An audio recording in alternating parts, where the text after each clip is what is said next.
تمام سیاسی جماعتوں کے لوگ شامل ہو کر اسلام آباد میں موجود سفارتکاروں سے ملے اور ان کو 25 کروڑ عوام کے احساسات سے آگاہ کر لے۔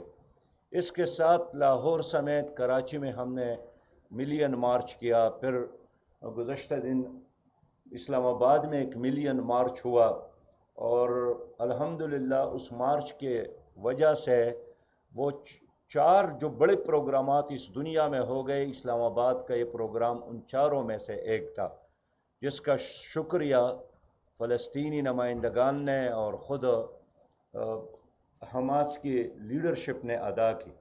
شکریہ کے لیے کل ان کا ایک نمائندہ بھی اسپیشلی یہاں آیا تھا۔ اور اسی طرح چونکہ یہ ظلم جاری ہے تو اسلام آباد کا پروگرام ہمارا آخری پروگرام نہیں ہے، اور اب ہم نے طے کیا ہے کہ ہم لاہور میں ایک ایسا پروگرام کریں گے جو اسلام آباد کے پروگرام سے بھی، اور استنبول کے پروگرام سے، اور تہران کے پروگرام سے، اور کابل کے پروگرام سے، اور سنا کے پروگرام سے، اور پیرس میں جو جلسے ہو گئے ہیں، ان تمام سے بڑھ کر ایک ایسا پروگرام کرنا چاہتے ہیں جس سے ثابت ہو جائے کہ ہاں یہ لاہور زندہ دلان لاہور ہے، اور یہ 25 کروڑ عوام کا ایک غیرت مند قوم ہے۔ میں سمجھتا ہوں کہ اس شور اٹھانے سے بھی، اور یہ عالمی سطح پر انسانیت کے بیداری سے بھی امریکہ پر اور اسرائیلیوں پر ایک پریشر آتا ہے، اس پریشر کو ہر کوئی قبول کرتا ہے۔ تو میں نے آپ لوگوں کو بلایا، آپ میرے پیارے بھائی ہیں، کل ہم نے فیصلہ کیا، اور آج میں نے اس لیے آپ کو بلایا ہے کہ میں چاہتا ہوں کہ ایک ادارے کے ملازم ہونے کے ناطے نہیں، ایک آزاد باضمیر انسان ہونے کے ناطے اس میں آپ ہمارے ساتھ کنٹریبیوٹ کر لیں، اس لیے کہ باقی جو اس ملک میں بڑی جماعتیں ہیں انہوں نے ایک پراسرار خاموشی اختیار کی، جس طرح دنیا میں کوئی ہو نہیں رہا ہے۔ میں تو بہت شاباش دیتا ہوں ان سپر سٹار اداکارہ، ایک نہیں کئی خواتین کو جن کا تعلق اسلام سے نہیں ہے، لیکن پھر بھی انہوں نے اس ظلم اور جبر پر ایک مؤثر آواز اٹھایا ہے۔ میں اس لیے آپ لوگوں سے آج یہ عرض کرنا چاہتا ہوں کہ دنیا کے رایاموں کو بیدار کرنے میں آپ ہمارا ساتھ دیں۔ میڈیا ایک طاقت ہے، اور یہ اسلحے سے زیادہ بڑی طاقت ہے، اور میڈیا انسان کو گمراہ بھی کرتا ہے اور انسان کو راہ راست پر بھی لا سکتا ہے۔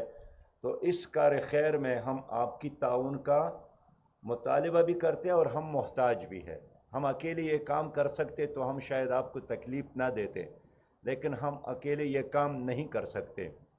اسی طرح رایامہ کو ہموار کرنے، سوشل میڈیا کو استعمال کرنے، اردو میں، عربی میں، پشتو میں، پارسی میں، جس زبان کے ساتھ آپ کا تعلق ہے، پہلے اپنے مرحلے میں اپنے لوگوں کو بیدار کرنے، اور پھر عالمی سطح پر آپ کی ایک تصویر بھی دنیا کو جگانے کے لیے کبھی کبھار زیادہ مؤثر ہوتی ہے ان بڑے بڑے جلسوں سے۔ آپ نے دیکھا ہوگا کہ شام کے ایک بارڈر پر ایک بچی کی تصویر آئی تھی جو سمندر کے کنارے کہیں ان کی لاش پڑی تھی، لوگوں نے اس کو اٹھایا، تو اس لاش نے دنیا کو جو پیغام دیا، میرے خیال میں وہ 1 کروڑ لاؤڈ سپیکر میں وہ طاقت نہیں تھی۔ تو اس لیے میں نے ایک تو آج آپ اس کے ساتھ ہی ان کو مالی تعاون کی بھی ضرورت ہے۔ یہ بات آپ کے لیے خوشائن ہے کہ آپ نے 8 تاریخ کو دیکھا ہوگا، 8 اکتوبر کو، کہ آپ کے ملک کے ایک فلاحی ادارے الخدمت کا جیکٹ پہنتا ہوا کارکن آپ کو غزہ میں نظر آیا۔ وہ پاکستانی نہیں تھا، لیکن وہ ہمارے ساتھ اکٹھا کام کرنے والے کارکنان ہیں جو باقی ممالک کے ہیں، لیکن آلریڈی وہاں پر موجود ہے۔ چونکہ الخدمت جو کچھ یہاں جمع کرتی ہے وہ ان تک پہنچانے کا اہتمام کرتی ہے، اس لیے وہ ان کے جیکٹ کو پہننے میں بھی اپنے لیے عزت محسوس کرتے ہیں کہ ان لوگوں نے ہمیں سپورٹ کیا ہے۔ اور کل یہاں ہماری میٹنگ میں الخدمت فاؤنڈیشن سے ہم نے رپورٹ لی، تو 1,25,000 روپیہ اس وقت تک انہوں نے جمع کیے تھے، اور اب تک ان میں سے ان کو 53 کروڑ انہوں نے پہنچائے تھے. تو یہ مبارکباد میں کس کو دوں؟ یہ آپ لوگوں کو دینا چاہتا ہوں، اس لیے کہ ہماری کوئی ذاتی یا کوئی انفرادی کارکردگی نہیں ہے، یہ بحیثیت پاکستانی قوم ہماری ایک اجتماعی کارکردگی ہے. ان کو سیاسی تعاون کی بھی ضرورت ہے، ان کو عسکری تعاون کی بھی ضرورت ہے. تو اس سیاسی اور عسکری تعاون کے لیے ہم چاہتے ہیں کہ ہم مسلمان حکمرانوں کو بیدار کر لیں. اس وقت ہمارے جو مسلمان حکمران ہیں انہوں نے بہت بزدلی دکھائی. اس طرف امریکی بحری بیڑا پہنچایا گیا ہے، خود بائیڈن نے دورہ کیا، وزیر خارجہ نے دورہ کیا، اور ایک اتنا تعصب ہے کہ خود نیو یارک میں ایک 73 سالہ امریکی نے اپنے ایک کرایہ دار گھر، جو کرایہ دار تھا اس کے گھر میں گھس کر ایک 6 سالہ بچے کو 26 چاقو مارے. اس کا جرم اور کوئی نہیں تھا کہ وہ صرف یہ ہے کہ وہ مسلمان کا بیٹا ہے. اور پھر ان کی ماں کو بھی 22 چاقو مارے. تو ایک لحاظ سے نفرت اور تعصب کی آگ میں اس وقت یہ لوگ جل رہے ہیں. لہذا ہم مسلمان حکمرانوں سے بھی اپیل کرتے ہیں، میں اعتراف کرتا ہوں کہ جو کام ہمارے پاکستان کے حکمران کو کرنا چاہیے تھا وہ نہ کر سکے، وہ نظر ہی نہیں آیا.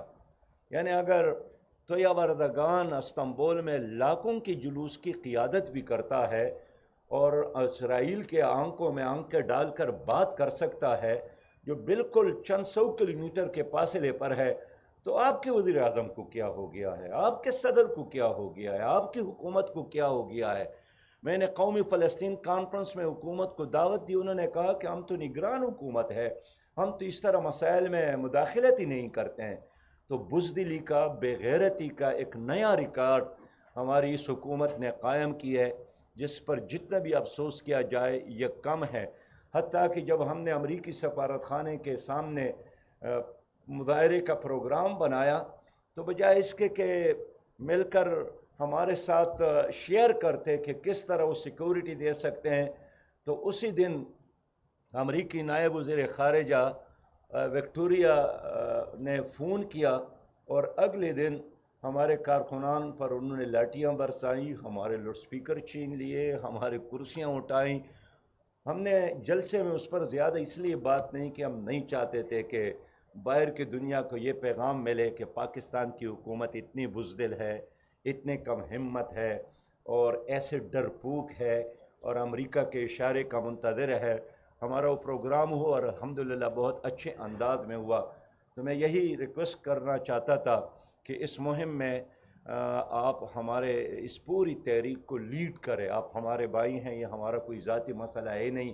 19 نومبر کو ہم چاہتے ہیں کہ لاہور کا ایک نیا شان اور ایک نیا رنگ لوگ دیکھیں کہ یہ علی حجویری کا شہر ہے، یہ علامہ اقبال کا شہر ہے، یہ سید مودودی کا شہر ہے، یہاں غازی علم دین بھی موجود ہے. تو میں چاہتا ہوں کہ آج اگر وہ لوگ نہیں ہیں تو کم از کم ہم ان کے نام کو اور اس شہر کی عظمت رابطہ کو دوبارہ بحال کریں. آخری بات جو میں عرض کرنا چاہتا تھا اور آپ لوگوں کو موقع دینا چاہتا ہوں، اس وقت پاکستان ایک معاشی بحران سے بھی دوچار ہے، سیاسی بحران سے بھی دوچار ہے اور اخلاقی بحران سے بھی دوچار ہے. ملک میں مسلح دہشت گردی بھی ہے جس کی وجہ سے امن نہیں ہے، اور ایک عام آدمی جب گھر سے نکلتا ہے تو اس کو اغوا برائے تاوان کا بھی خطرہ ہوتا ہے. صبح میں ایک گھر گیا، ایک گھر میں 5 لوگ مارے ہیں.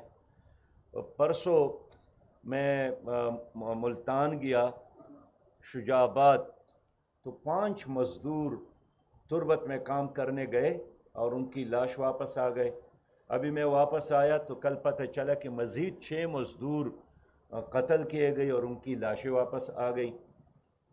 تو ملک میں شدید بدامنی ہے اور ایک لحاظ سے دہشت گردی ہے، اور اس طرح مسلح دہشت گردی اور معاشی دہشت گردی نے مل کر پاکستان کے عام انسان کو بالکل ان کے لیے سانس لینا اور جینا مشکل بنایا ہے. اس نگران حکومت نے 2 دن قبل گیس کی قیمتوں میں 172% اضافہ کیا، 172%۔ اب بین الاقوامی مارکیٹ میں پٹرول اور ڈیزل کی قیمتوں میں کمی آئی ہے، لیکن ہمارے ہاں ایک بار جب اضافہ ہوتا ہے تو چیزوں کی قیمتوں میں دوبارہ کمی ہم نے نہیں دیکھا۔ اچانک 58 روپے اضافہ کرتا ہے، پھر واپس کچھ کم کرتا ہے، پھر قوم پر احسان کرتا ہے، اور ان لوگوں کے غلط معاشی پالیسی کی وجہ سے پاکستان پر اس وقت 77,000 ارب سے زیادہ قرضہ ہے۔ یعنی میں آپ کے سامنے بول رہا ہوں یا آپ میرے سامنے موجود ہے، تو ہم سب اس وقت ان حکمرانوں کی وجہ سے، آپ بھی اور آپ کے چھوٹے بچے بھی، 3 لاکھ لوگ مقروض ہے، 3 لاکھ ہر پاکستانی مقروض ہے۔ لیکن ان تمام قرضوں کے باوجود کیا آپ نے سنا ہے کہ ہمارے حکمرانوں کی وی آئی پی کلچر میں کوئی فرق آیا ہے؟ کیا آپ لوگوں نے سنا ہے کہ کرپشن میں کوئی کمی آئی ہے؟ کیا آپ لوگوں نے سنا ہے کہ انہوں نے وہ جو مفت بجلی استعمال کرتے ہیں 220 ارب سے زیادہ، اس میں کوئی کمی آئی ہے؟ کیا آپ لوگوں نے سنا ہے کہ جو 550 ارب سے زیادہ لائن لاسز ہے، اس کا کوئی علاج ان کے ساتھ کوئی فکر کرنے والا، کوئی غم کانے والا، کوئی درد محسوس کرنے والا نہیں ہے؟ لیکن جب میں حکومت کی بات کرتا ہوں تو وہ صرف نگران حکومت نہیں ہے، یہ تو ایک مہمان حکومت ہے، چند دنوں کے لیے ہے۔ لیکن اصل میں جو لوگ یہاں گزشتہ طویل عرصے سے برسر اقتدار رہے، خاص کر یہ جو 2 بڑے خاندان پیپلز پارٹی اور مسلم لیگ کے، جنہوں نے تقریباً پوری قوم کو معاشی طور پر بھی یرغمال بنایا ہے اور سیاسی طور پر بھی یرغمال بنایا ہے، اور اس کا مطالبہ یہی ایک ہے کہ بس ہمارے بنگلوں کے گرد طواف ہو، الیکشن میں ہمارے لیے ووٹ ہو، ہمارے زندہ باد کے نعرے ہو، تمام ادارے ہمارے تابع ہوں، کوئی قانون کی حکمرانی نہیں ہو، کوئی احتساب کا نظام نہ ہو، اور بس یہاں ایک مغل بادشاہت ہو، کبھی پیپلز پارٹی کی باری ہو، کبھی مسلم لیگ کی باری ہو، درمیان میں پی ٹی آئی بھی آ جائے، لیکن پھر وہی آ جائے۔ اس لیے میں سمجھتا ہوں کہ ہمارے لیے پاکستان کو اگر آپ آگے لے جانا چاہتے ہیں تو اس غلام سیاست کو آزاد کرنا ہوگا، اس غلام جمہوریت کو آزاد کرنا ہوگا، بخدا صلاحیت کی بنیاد پر، ویژن کی بنیاد پر، کارکردگی کی بنیاد پر ان کی سیاست نہیں ہے۔ ان کی سیاست کا یہ جو عمارت کڑی ہے، یہ صرف اور صرف دولت کی بنیاد پر ہے۔ اس دولت پر وہ معافی کے ساتھ صحافی کو بھی خریدتا ہے، اینکر کو بھی خریدتا ہے، قلم کو بھی خریدتا ہے، عدالت کو بھی خریدتا ہے، نیب کو بھی خریدتا ہے، ججز کو بھی خریدتا ہے، اس لیے کہ ان کی یہی پاور ہے۔ قارون کی دولت ان لوگوں کے ساتھ موجود ہے، اور جیسے الیکشن آتا ہے وہ اتنا پروپیگنڈا کرتا ہے کہ جو مظلوم ہے ان کے ہاتھوں، جو محروم ہے ان کے ہاتھوں، جو مجبور ہے ان کے ہاتھوں، گالی اور بددعائیں دیتے ہوئے پھر بھی ان کو ووٹ دینے پر مجبور ہوتا ہے۔ میں آپ سے یہی پوچھنے آیا ہوں کہ کیا آپ جیسے لوگ اس قبضہ گروپ کے مقابلے میں کھڑے ہونے کے لیے تیار نہیں ہو سکتے؟ ہمارے بچے بھی یہی تماشا دیکھیں گے، آپ کے بچے بھی یہی تماشا دیکھیں گے۔ ہم اس لیے میدان میں کھڑے ہیں اور گزشتہ ایک عرصے سے کھڑے ہیں، ہم اتحادوں سے باہر اپنے آپ کو اس لیے ہم نے رکھا ہے کہ ان کے پاس نہ مسائل کا علاج ہے، نہ ان کے پاس کوئی روشن مستقبل کا نقشہ ہے۔